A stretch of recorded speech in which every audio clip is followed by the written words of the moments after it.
Hi friends, this is your ANR sir. Today I have come up with some problems on your chapter Profit and Loss. On your chapter Profit and Loss, today I have come up with some problems. Your first problem reads like this. A radio is sold for rupees 990. A radio is sold for rupees 990 at a profit of 10%. At a profit 10%. What would have been the profit or loss percent had it been sold for rupees 890? అంటే ఏంటి, ఒక రేడియోని 990 రూపాయలకు అమ్మడం వల్ల అతనికి 10% లాభం వచ్చింది. ఒక రేడియోని 990 రూపాయలకు అమ్మడం వల్ల అతనికి 10% లాభం వచ్చింది. అదే రేడియోని 890 రూపాయలకు అమ్మితే లాభం వస్తుందా, నష్టం వస్తుందా, ఎంత పర్సంటేజ్ వస్తుంది? అయితే మనకేంటి, సెల్లింగ్ ప్రైస్ ఇచ్చారు, ప్రాఫిట్ పర్సంటేజ్ ఇచ్చాడు. అయితే కాస్ట్ ప్రైస్ ఏంటవుతుంది? Cost price is equal to selling price into 100 by 100 plus gain. అయితే ఇందులో మనం అంతా రాసిసుకుందాం. సెల్లింగ్ ప్రైస్ ఎంత? 990 ఇంటూ 100 బై గెయిన్ ఎంత? 10. 100 ప్లస్ 10 110. అయితే 1 9 పోతుంది. 9 ఇంటూ 100 900. అంటే ఏంటి, ఆ రేడియో తల్లిగా కొన్న వేలంత 900. ఇప్పుడు రెండోసారి ఎంతకు అమ్మితే ఏంటి, 890 రూపాయలకి అమ్మితే 900 కొని 890 రూపాయలకి అమ్మితే లాభం వస్తుందా, నష్టం వస్తుందా? నష్టం వస్తుంది. ఎందుకు? కొన్న వెల అమ్మిన వెల కన్నా ఎక్కువ కాబట్టి. కొన్న వెల అమ్మిన వెల కన్నా ఎక్కువ కాబట్టి. అయితే లాస్ ఎంత వచ్చింది? 900 మైనస్ 890. 900 మైనస్ 890 అంటే ఎంత? 10 రూపాయలు నష్టం వచ్చింది. 10 రూపాయలు నష్టం వచ్చింది. ఇప్పుడు ఏంటి, మనం లాస్ పర్సంటేజ్ కట్టాలి. లాస్ పర్సంటేజ్ ఫార్ములా ఏంటి? Is equal to loss into 100 by cost price. Loss ఇక్కడంతా 10 into 100 by what is your cost price? 900. 2 0 పోయింది అంటే 10/9. 10/9 అంటే ఎంత? 1 and 1/9. అంటే లాస్ పర్సంటేజ్ ఎంత వచ్చింది? 1 and 1/9%. అయితే మనకి ఇచ్చిన ఆన్సర్లోను 1 and 1/9 లాస్ ఎక్కడ ఉంది? C. So your C is the right option.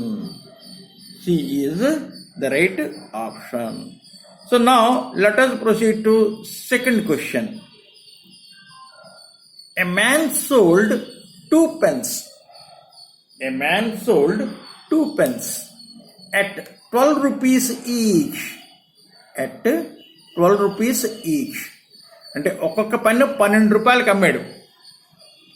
ఒక్కొక్క పెన్ను 12 రూపాయలకి అమ్మాడు.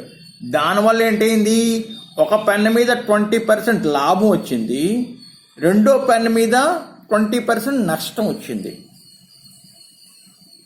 ఒక వ్యక్తి ఏంటి, 2 పెన్నులకి ఒక్కొక్క పెన్ను 12 రూపాయలు చొప్పున అమ్మడం వల్ల ఒక పెన్ను మీద 20% లాభం వచ్చింది, ఒక పెన్ను మీద 20% నష్టం వచ్చింది. అయితే టోటల్ మీద అతనికి నష్టం వచ్చిందా, లాభం వచ్చిందా? అయితే మనకి సెల్లింగ్ ప్రైస్ ఇచ్చాడు, ఇంక దాని తర్వాత గెయిన్ పర్సెంట్ ఇచ్చాడు. అందువల్ల cost price, let us find the cost price. Cost price is equal to formula ఏంటి? Selling price into 100 by 100 plus gain. Selling price ఎంత? 12 ఇంటూ 100 బై 100. గెయిన్ ఎంత? 20 అంటే 120. 12 1 12 పదులు 0 పోయింది. అంటే మొదటి పెన్ను తాలూకా కాస్ట్ ప్రైస్ అంతా 10 రూపాయలు.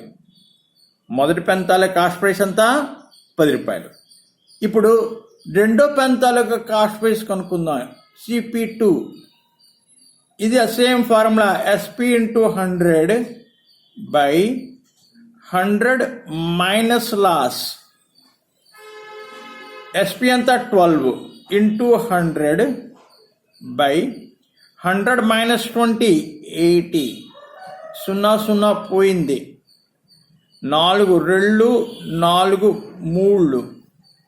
3 2 1 2 5 అంటే ఎంత 15. 5 3 ఎంత 15. అంటే రెండో పెన్ ఎంత కొన్నాడు 15 రూపాయలు కొన్నాడు. అయితే మొత్తం రెండు పెన్నుల తాలూకా కాస్ట్ ప్రైస్ అంతా CP1 ప్లస్ CP2 10 ప్లస్ 15 అంటే ఎంత 25. అంటే రెండు పెన్నుల తాలూకా కాస్ట్ ప్రైస్ అంతా 25 రూపాయలు. అయితే రెండు పెన్నుల తాలూకా సెల్లింగ్ ప్రైస్ అంతా SP1 ప్లస్ SP2 రెండింటిని 12 రూపాయలకి అమ్మాడు. 12 ప్లస్ 12 రూపీస్ 24. అంటే రెండు పెన్నులు నేను 25 రూపాయలు కొన్నాడు, 24 రూపాయలకి అమ్మాడు. అంటే లాభమా నష్టమా? నష్టం. ఎందుకు? కాస్ట్ ప్రైస్ సెల్లింగ్ ప్రైస్ కన్నా ఎక్కువ కాబట్టి. ఎంత నష్టం? 1 రూపాయి. ఎంత నష్టం? 1 రూపాయి. So your C is the right option. So your C is right option. మొదలుపడిందా? So here is your next problem. If an article is sold at a gain of 5% instead of at a loss of 5%, one gets rupees 5 more. What is the cost price of the article? If an article is sold at a gain of 5% instead of at a loss of 5%, one gets rupees 5 more. What is the cost price of the article? అంటే ఏంటి? ఒక వస్తువుని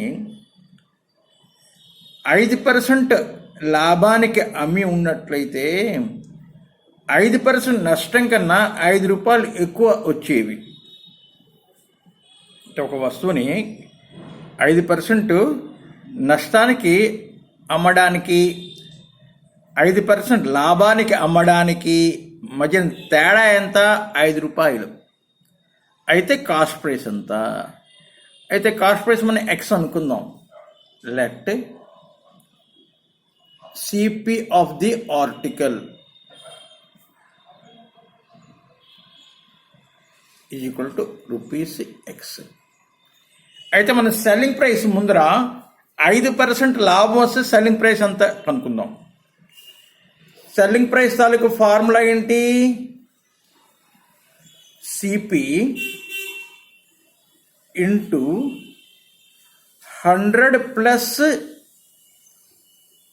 gain by 100.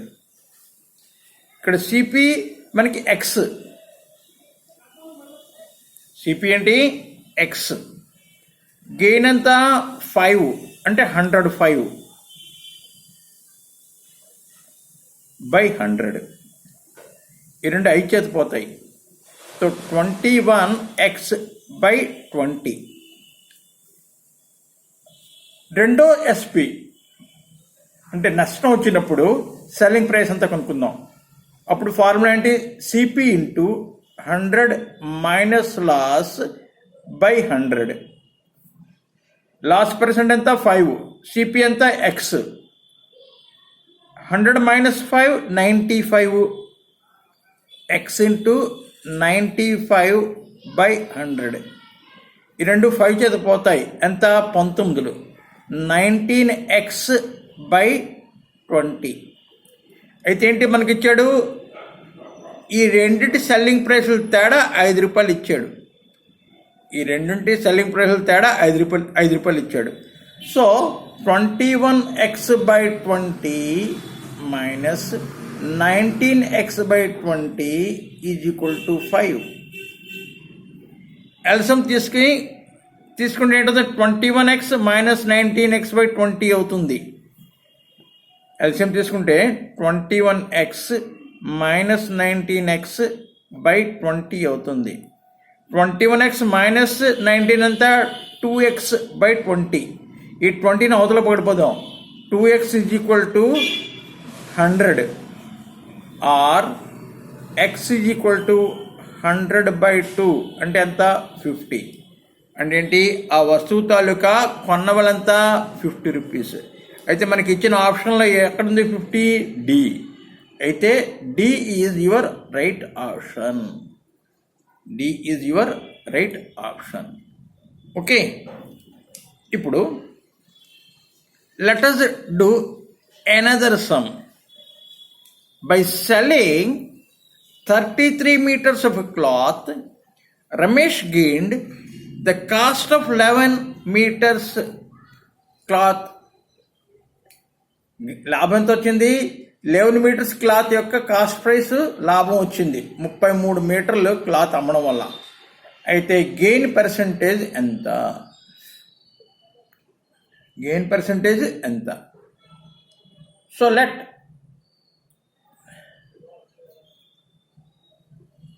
the CP of 1 meter cloth is equal to x.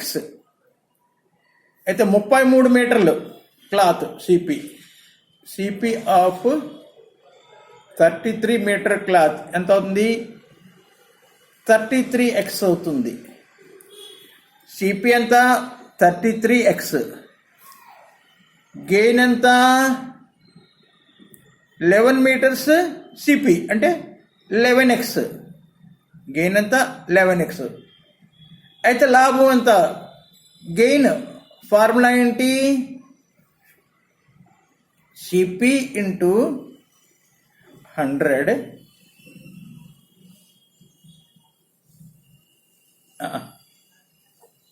Gain into 100 by CP. Gain అంత ఇక్కడ 11x into 100 by CP ఎంత? 33x. ఇక్కడ కూడా x ఉన్నది. ఈ x పోతుంది. 11 1 11 3 అంటే ఏంటి? 100/3% ప్రాఫిట్ వచ్చింది. 100/3% ప్రాఫిట్ వచ్చింది. మనకి ఇక్కడ ఆప్షన్లో 100/3 ఉందా? లేదు. అందువల్ల ఏంటవుతుంది? Your option E is correct. None of these. Gain ఎంత వచ్చింది? 100/3% వచ్చింది. మనకి ఇక్కడ లేదు, అందుకు ఆప్షన్ ఈ నన్ ఆఫ్ దీస్ అవుతుంది. So today's problems I think you understood. Again tomorrow I come up with some new problems. Till then, have a nice day. Bye bye and thank you for watching the video.